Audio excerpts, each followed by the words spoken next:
اچھا علی بھائی، اگلا سوال ہے۔ ایک دیوبندی مولانا نے آپ کی مولانا طارق جمیل سے ملاقات کے حوالے سے حسد کرتے ہوئے اپنے دل کا خوب بغض نکالا ہے، اور اپنی آڈیو ریکارڈنگ میں کہا ہے کہ مولانا طارق جمیل صاحب کے وہی عقائد ہیں جو المحند المفند میں لکھے ہیں، تو وہ آپ کے نزدیک گمراہ اور کافر کیوں نہیں ہیں؟ ذرا تفصیل سے وضاحت فرما دیں۔ ہمارے نزدیک تو آپ بھی اپنی ساری گمراہیوں کے باوجود کافر نہیں ہیں، ٹھیک ہے؟ یہ واحد پلیٹ فارم ہے جہاں سے کسی کی تکفیر نہیں ہوتی۔ میرا یوٹیوب پہ کلپ بھی ہے، میں کسی کی تکفیر کیوں نہیں کرتا۔ یہ تکفیر تو آپ کرتے ہیں، اور میں نے ان کو ایسی کہانی بتائی ہے کہ وہ جس طرح کسی میک اپ والے بندے کے چہرے کے اوپر گرم تولیہ پھیرے نا، اس کی شکل باہر آ جاتی ہے اصلی۔ ان کے اوپر میں نے تولیہ پھیر دیا۔ میں نے ان کو کہا کہ آپ یہ کہتے ہو نا ہم ساروں کو مسلمان سمجھتے ہیں، نہ بھائی انج نہیں۔ آپ اپنے مفتی اعظم پاکستان، دیوبندی ہے نا، یہ دیوبندی ہے تو دیوبندی سے شروع کرتے ہیں، کہ مولانا تقی عثمانی صاحب سے آپ یہ لکھوا کے دیں کہ ہم دیوبندی ہیں لیکن بریلوی، اہل حدیث اور اہل تشیع یہ تینوں اگرچہ ہمارے نزدیک گمراہ ہیں لیکن ہے مسلمان ہیں، ایک نہ ایک دن عذاب بھگت کے جنت میں جانے میں کامیاب ہو جائیں گے، اور جو یہ نہ مانے وہ گمراہ ہے۔ تو لکھ دیں گے۔ اسی طریقے سے کوئی بریلویوں کا عالم لکھ دے گا اپنے علاوہ باقیوں کے لیے اہل حدیث یہ شیعہ۔ ہاں تو جب لکھ کے نہیں دے رہے تو اس کا کیا مطلب ہے؟ تکفیر تو یہ لوگ کر رہے ہیں۔ باقی رہا ان کا کہنا کہ المحند المفند، سر میں نے ان کی تسلی کروائی، میرا یوٹیوب پہ کلپ لاکھوں لوگوں نے دیکھا ہے۔ مولانا طارق جمیل صاحب کے حوالے سے جو علماء سو نے ان پہ بلیم لگائے تھے، انہوں نے کلیریفیکیشن دی تھی۔ مولانا طارق جمیل صاحب کلیریفیکیشن لکھے تو میرا ہی کلپ کھل جائے گا۔ اس میں نے طارق جمیل صاحب کو بھی کہا تھا کہ آپ اپنے آپ کو دیوبندی نہ کہیں، کیونکہ آپ جو عقیدے پبلک کو بتا رہے ہیں نا، ان میں سے کئی عقیدے دیوبندیوں کے بزرگوں کے نہیں ہیں المحند المفند میں۔ یہ جو مولانا کہہ رہے ہیں نا، اچھا کیا آپ نے نام نہیں لیا، اس مولانا سے کہیں کہ تم یہ کہتے ہو نا کہ مولانا طارق جمیل صاحب کے عقیدے وہی ہیں جو المحند المفند کے اندر لکھے ہیں، تو سر میں آپ کو کچھ زیادہ عقیدے نہیں بتاتا، صرف 2 عقیدے مولانا طارق جمیل صاحب سے ویڈیو ریکارڈنگ میں بتا دیں۔ ہم نے تو اپنی ویڈیو ریکارڈنگ دکھا دی ہے نا، کہ انہوں نے فرمایا کہ جی علی تمہاری پھکیاں بڑی مزے کی ہوتی ہیں، وہ کلپ ویکھ لینا تسی۔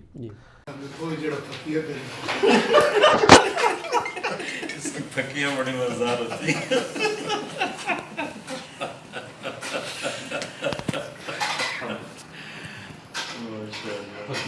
لفظ توڑے تک پہنچی ہے، پنجابی لوگ تو پنجابی تو پھر انجوائے کرتے ہیں نا اس کو۔ تو پائی ان لکھوا ہونا کل کے المحند المفند میں لکھا ہوا ہے کہ احمد بریلوی اور ان کی پوری جماعت ایک شیطانی لشکر ہے جو ہم پہ حملہ آور ہو گیا۔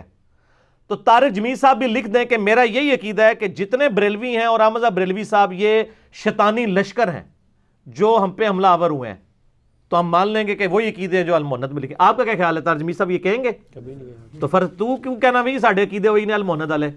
اچھا ایک ہوگی پھکی، دوسری پھکی لائے، ٹھیک ہے۔ وہ یہ ہے کہ المحند المفند میں لکھا ہے کہ محمد بن عبد الوہاب صاحب کے بارے میں لکھا ہے یہ خوارج ہیں، اور خوارج کا مطلب ہے دین سے خارج ہیں، اور انہوں نے امام وقت پہ چڑھائی کی ہے، یہ گمراہ ہیں، اور ان کا وہی حکم ہے جو ابن عابدین شامی نے لکھا ہے۔ اور ابن عابدین شامی نے کیا تعریف کی، جو بخاری مسلم میں نجد والی حدیث تھی نا، وہ پکڑ کے محمد بن عبد الوہاب صاحب پہ لگائی کہ نجد سے شیطان کا سینگ نکلے گا۔ اور شامی تو آیا 1252 ہجری میں وہ فوت ہو رہا ہے، ٹھیک ہے، 8 سے 200 سال بھی نہیں ہوئے اس کو مرے ہوئے۔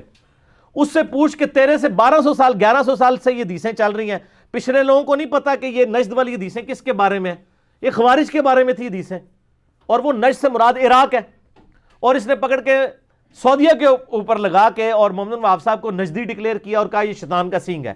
تو اگر طارق جمیل صاحب یہ کہہ دیں کہ میں محمد بن عبد الوہاب صاحب کو اور سارے اہل حدیثوں کو شیطان کا سینگ مانتا ہوں، تو یہ جو کراچی کا ایکٹر مولانا ہے اس کی بات ٹھیک ہوگی کہ المحند والے ان کے عقیدے ہیں۔ اے 2 پھکیاں نہیں انشاءاللہ دوئے نال ہی ڈکار آئے گا، ویسے تو ایک نال بھی طبیعت تیری صاف ہو جائے گی۔ دوسری بھی لے کہ اے 2 گلاں طارق جمیل صاحب کو منوا دے اور لکھوا دے اور ویڈیو ریکارڈ کروا دے کہ المحند کے تو یہی عقیدے ہیں، ٹھیک ہے۔ باقی المحند المفند اور حسام الارمین، ان دونوں کا میں نے ایک پوسٹ مارٹم کیا ہوا ہے، میں دوبارہ نہیں کرنا چاہتا، میرا یوٹیوب پہ کلپ دیکھ لیں۔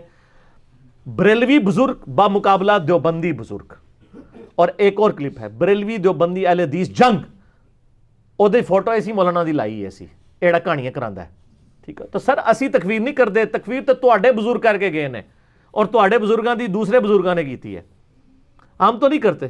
کیوں نہیں کرتے؟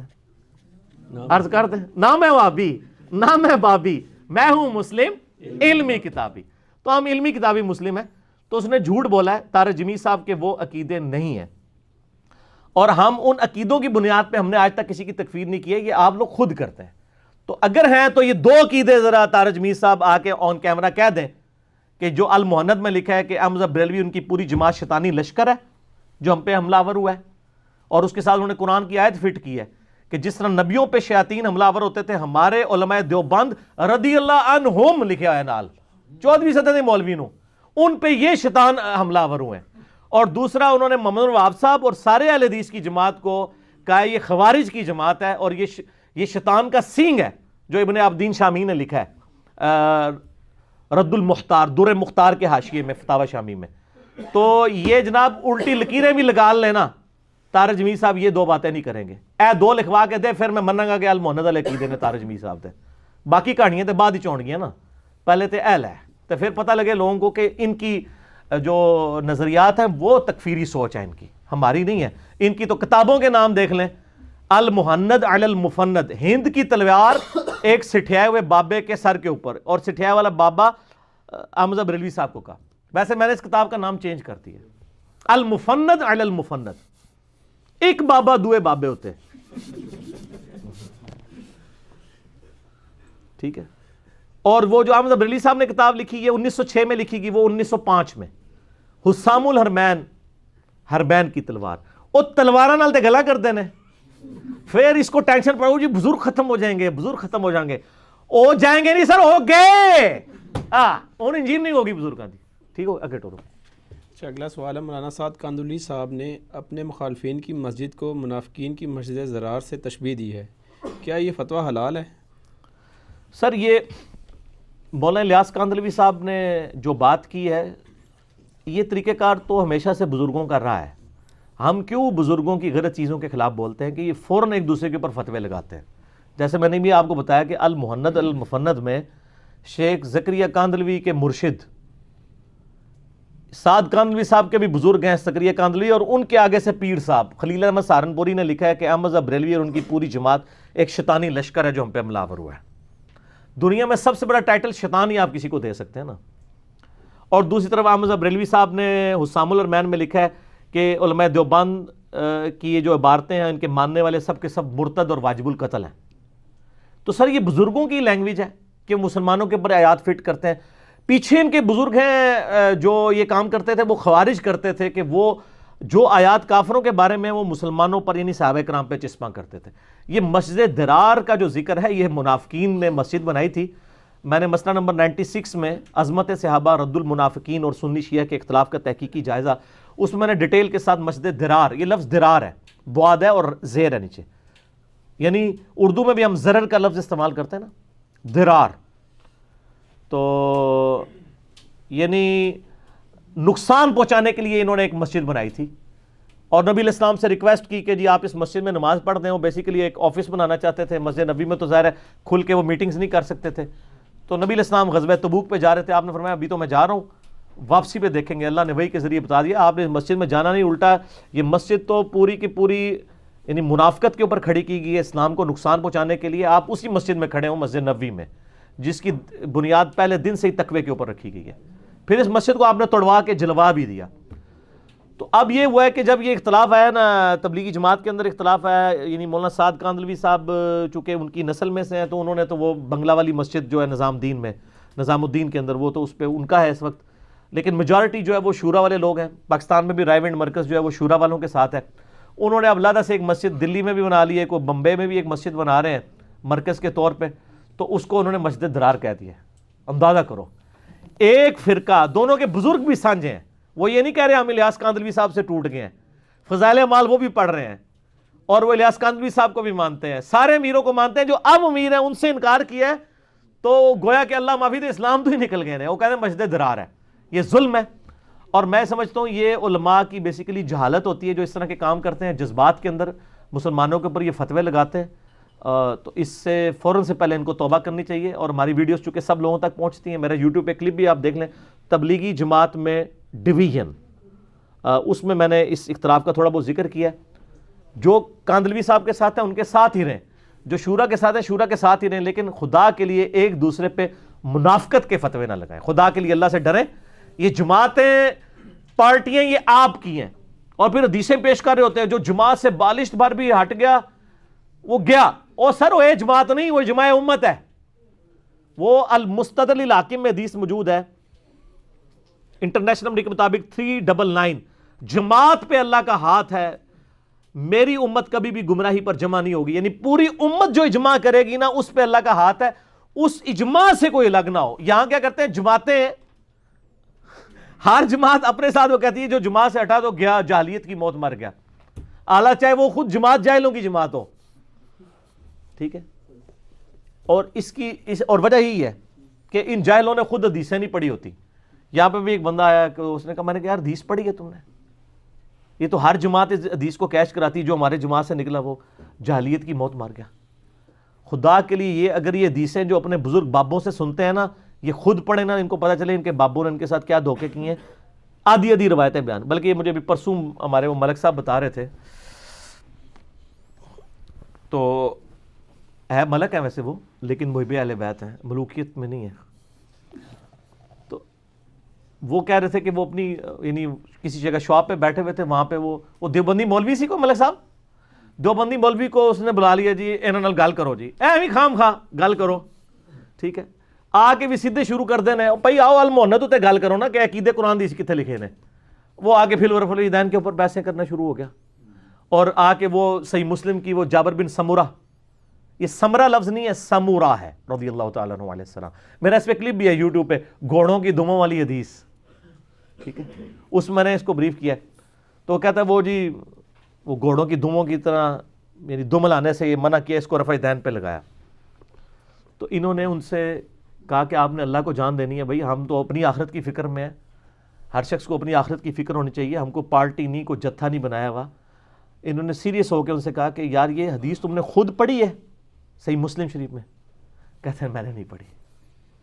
تو اللہ دے بندے تو لوگوں پہ قائل کرنا ہے، تیری جہالت نہیں انتہا ہے.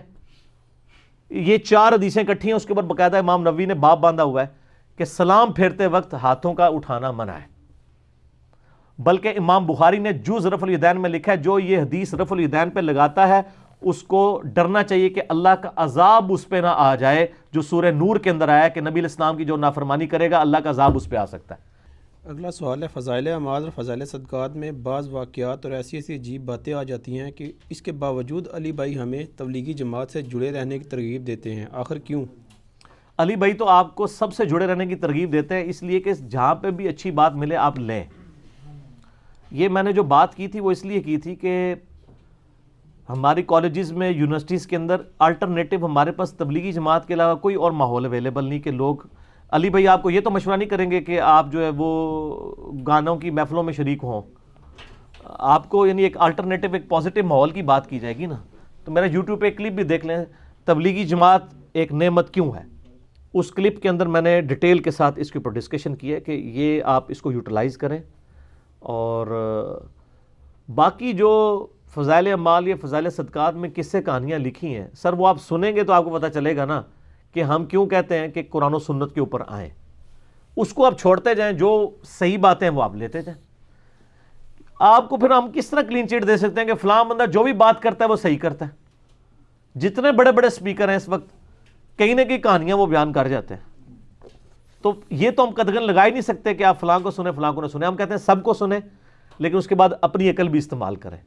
اور میرا یوٹیوب پہ وہ کلپ دیکھ لیں آپ، مولانا طارق جمیل اور مولانا ثاقب رضا مصطفی صاحب کو دعوت حق، جس کا اردو میں تھم نیل ہے کہانیاں بمقابلہ علم دین. اس میں نے یہی رونا رویا ہے کہ آپ تھوڑی سی انجینئرنگ آپ بھی سیکھ لیں. اور میں آپ کو بتاؤں ہماری ینگ جنریشن یہ انجینئرنگ سیکھ رہی ہے. میرے ساتھ یہ 3-4 دن پہلے ایک بہت بڑا حادثہ ہوا ہے، مدنی حادثہ. وہ اس طرح کہ میں ظہر کی نماز تبلیغی جماعت کے مرکز میں پڑھی، تو ظہر کے بعد وہ فضائل اعمال اور کبھی فضائل صدقات سے وہ پڑھ کے سناتے ہیں. تو میرے ساتھ میرے بیٹے بھی تھے 2، ایک ماشاءاللہ 8 سال کا، ایک 10 سال کا، 8.5 سال کا 10 سال کا.